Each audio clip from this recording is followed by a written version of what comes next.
Hey everybody, it's Matthew here with Gadget University, and I'm here finally with the review of the Google Pixel XL. This has been a long time coming. I've been working on this review for about 2 weeks now, and I hope that you enjoy it. Let's get right into it. So Google's Nexus program was the annual template for Android's potential. It showcased the latest software on sleek new hardware. So what's so special about the Pixel? Well, every year with the Nexus program, Google would partner with a manufacturer and just basically slap their logo on it and slap stock Android on it.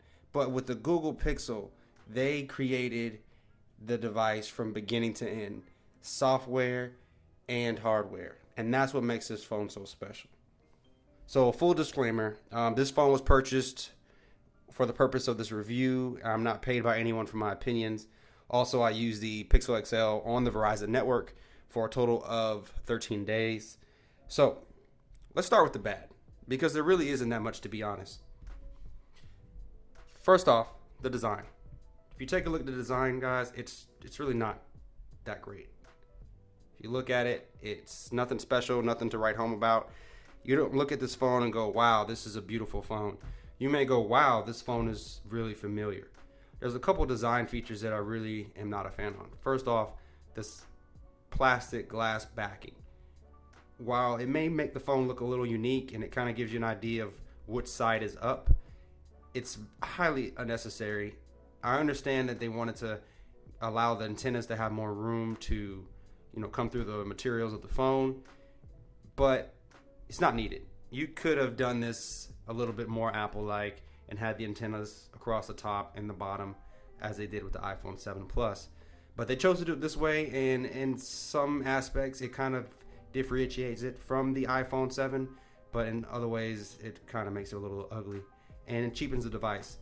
And if you see, this device is actually made of complete aluminum minus the plastic glass back. But other than that, it's your typical slab phone. You have your ports on the bottom, which is your USB-C port, and you have a mono speaker. This is a microphone, so if you cover this hole up, you will not get any sound. This is the only speaker on the device. You do not get a speaker in the grill, and you also do not have any front-facing speakers. And if you see here, there's plenty of space to put them, which is another design flaw that I really can't get over, is the amount of space that is on the bottom of this screen. There is, look at my finger, can fit there. Completely wasted space. If you look across the top, same thing. There is space across the top that could have been replaced with a speaker, or better yet, a bigger screen across the top and to the bottom. Now on the back you have your fingerprint reader, which I actually really like the fingerprint reader there, because once you touch it, it just unlocks the phone. And it's in a good position. That's where your finger naturally rests when you're holding the phone. So I think it works out perfectly there. I actually would prefer maybe the iPhone move it to that back. But there is some downsides to it being on the back.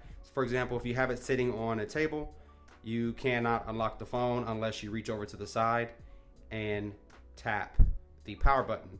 It does not allow you to double tap to awake or any of the other gestures that Motorola, Samsung devices have. So it is missing there. So if you want to unlock your phone while sitting on the table, you do have to hit that button. And it gets kind of annoying, but you get used to it after a while. So when it comes to things that I like about the device, it's really mostly around the software.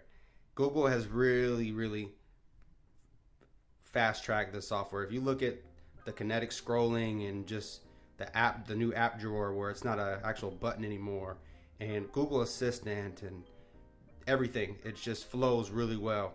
This device is Google and Android mature to the point where it can seriously compete stock head-to-head with iOS, and I'm very proud to see that this moment has finally come. Matter of fact, here's my Nexus 1. So I've kept this around as a souvenir because this is how much I like Android and how much I like Google. And I usually bounce back and forth between an iOS device and Android, and my last Android device was the Nexus 6P, and it was great. Camera was alright, but it was a little laggy. And I don't know what Google did, but this phone has top of the line specs, 821 Snapdragon processor, Adreno GPU, and it is working flawlessly. I have not been able to make this phone lag or slow down or even crash, for that matter, during my time with the phone.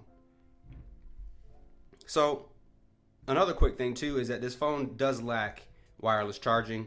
So if you are a fan of that, then you're not going to be able to use any of your old Qi chargers. But it does come with a USB-C to USB-C turbocharger, and this thing charges your phone fast. They advertise 15 minutes of a charge can give you 7 hours. I don't believe that. I was not able to replicate that stance, but I will say that you can go from, a 10% battery life to maybe 95% and roughly 45 to 50 minutes. And that's without using the phone. Ideally, most people are still using their phone while they're charging. So if you were to do that, it may take like an hour and 15 minutes. But nonetheless, it is very, very fast. And gets into my next point, the battery life. The battery life on the phone is very good. I was able to get through a full day. And also, if you're like me and you charge your phone in the car, to and from work, that's that 15-minute commute that gives your battery that extra 7 hours that they quote. And I think that it works out very well. So what's good about this phone? Google Assistant. It is, in my opinion, smarter than Siri, because Siri uses Bing, and everybody knows Bing is trash, and Google is king when it comes to data and searching and things like that. So, for example, okay, Google, who won the 2016 World Series? The 2016 World Series was won by the Chicago Cubs. What was the score? Yesterday, the Chicago Cubs played the Cleveland Indians. The final score was 8-7 Cubs.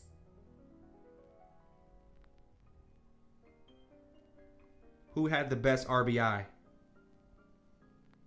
Here's a result from search. So they can't really get into too much details, but as you can see, it's very conversational. I can ask a question and then ask follow-up questions within the same context. I think that's very cool. I also like how Google gives back more information than Siri does. This is not a comparison video, but I will say that Google does give back more information on certain searches. For example, if I have this phone sitting on the table and I wanted to say okay, and then the G word, I'm not going to say it because it'll go off, but if I were to say okay, G word, it would read out to me information that I would normally have to look at my phone. I find that very handy, especially when you're trying to maybe use it while you're driving or things like that. Another thing I like about the assistant is that when you ask for directions, it automatically launches the Maps app and navigates you there, which is very handy because it's very quick. Watch how fast this is. Navigate me to the nearest McDonald's. McDonald's, all right. Head north on 6th Avenue toward 14th Street, then turn left onto 14th Street. When it comes to performance and battery life and an overall package, there are better phones out there for a better price. But if you're a purist and you like Android in its purest form, and you don't like a lot of bloatware, there literally was no bloatware on this phone. Bloatware meaning extra apps installed, by the carrier. There was none on this phone. I actually purchased this through Verizon, and it does come with a few apps like the Verizon app that you use to pay your bill. But other than that, nothing else on the phone. Very fast.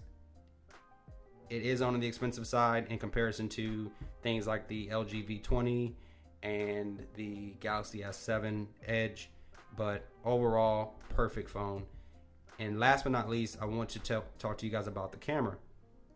So the camera has been amazing, and I will throw up some sample shots that I've taken with this phone, and you will see that the colors pop, the detail is very great. You'll also see some of the shadowing and the highlights on the auto HDR mode really brings out the picture. What I really love is that if you're focusing on a particular object, it doesn't overcompensate the background with the foreground, and it gives you a nice evenly lit picture. And on other phones, you have issues with coloring and white balance and overexposure, but the Pixel just takes really nice pictures. Well, guys, that's been it for my review. I hope you enjoyed it, and I hope it will help you make an informed decision about your purchase this holiday season. If you are looking at the Google Pixel XL, you can purchase it with 32 gigabytes or 128 gigabytes. It is available exclusively on Verizon, but you can purchase it directly through the Google Play Store. It is sold out at this moment at the time of the video, but I'm pretty sure they will be restocking soon. Verizon should still have some in stock, as most people are opting to buy directly from Google. But other than that, guys, I will catch you on my next video. Peace.